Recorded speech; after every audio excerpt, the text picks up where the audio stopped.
I thought it might be quite a useful video to make a video covering what I call caveman selling. In case you don't know what caveman selling is, I'll basically just explain it to you. So, caveman selling is an idea which quite a lot of people seem to still believe is the case, or right, or smart, or useful, whatever you want to call it. And basically, what people believe is if you sell a product, any product in the world, anyone in the world will buy it. This could be you're selling dog food, everyone in the world wants dog food. You're selling kids' clothing, everyone wants kids, whether they've got kids or not, or whether they've got a dog or whatever they've got. They basically believe that any product they sell in the world is something which everybody has to buy. This basically means they contact everyone in the world hoping this person or these people are going to buy the product. In reality, that doesn't work like that. That's why I call it caveman selling, because if you go back into the time period of the past, you'd have someone doing a specific sort of job. For example, you'd have your hunters, maybe basically hunting the meat and obviously trading it for something. You'd have the fishermen, you'd have basically the people doing blacksmith work. You kind of go back to caveman slash medieval logic of what you'd have. So people would in theory have to buy from you because you'd be the only person in that area, the only person in the cave, the only person in the village, the town, whatever it may be. So people would have to buy from you. So that's kind of why I go back to what I call caveman selling logic. In a sense, they have to buy from you because you're in theory the only one who can buy from.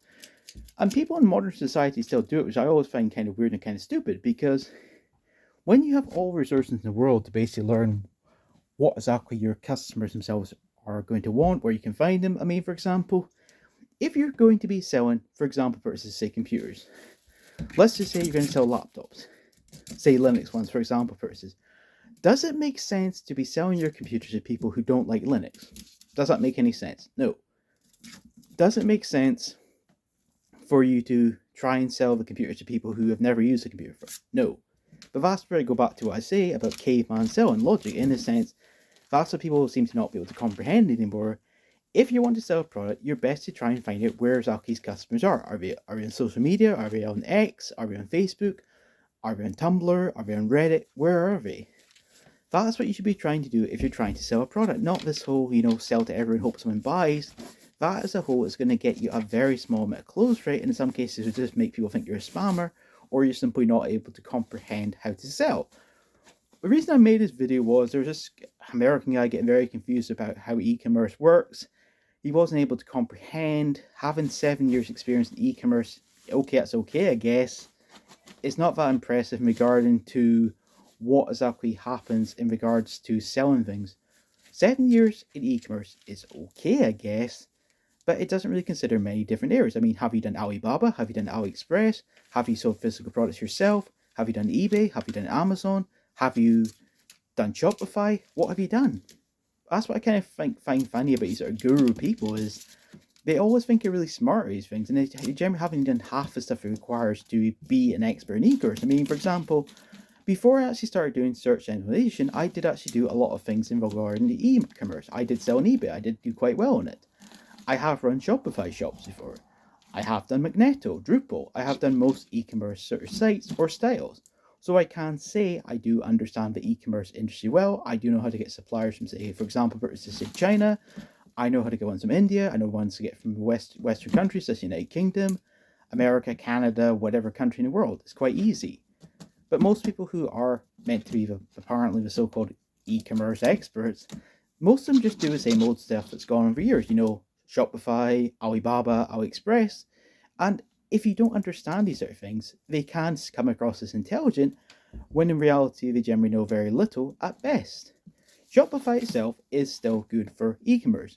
It has many bad SEO flaws regarding it, but if you just want a simple thing to sell products, then Shopify itself is good enough as a whole.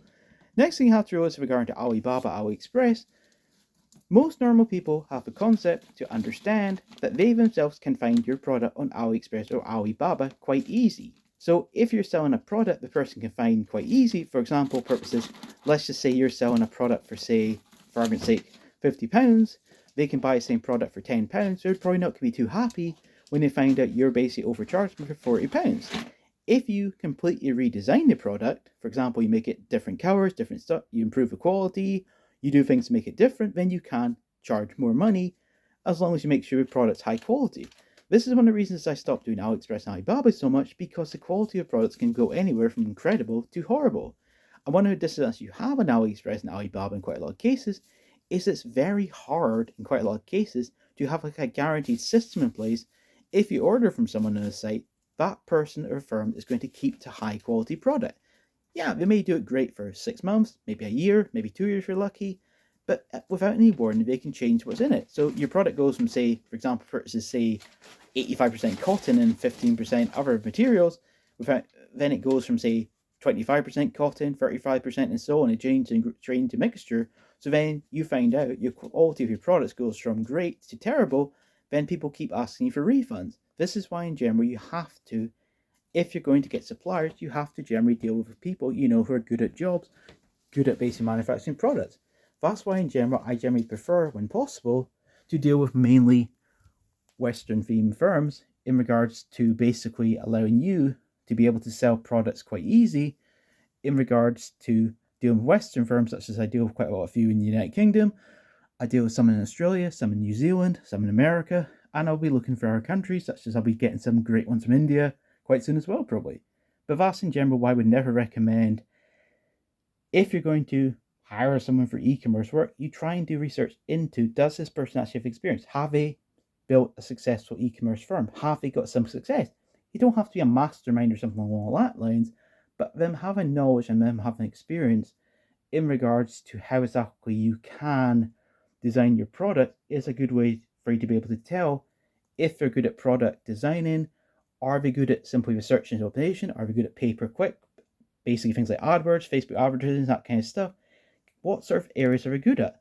If they're only good at pay-per-click, then it's a good idea to hire from pay-per-click stuff, but get your other services from other people who understand, for example, purchase link building, they understand hypertext market language, or if it's, for example, purchasing another style, such as if it's in React sites, Python, or something else, then hire that person. That's what you'd be wanting if you're going to be taking e-commerce in a serious perspective.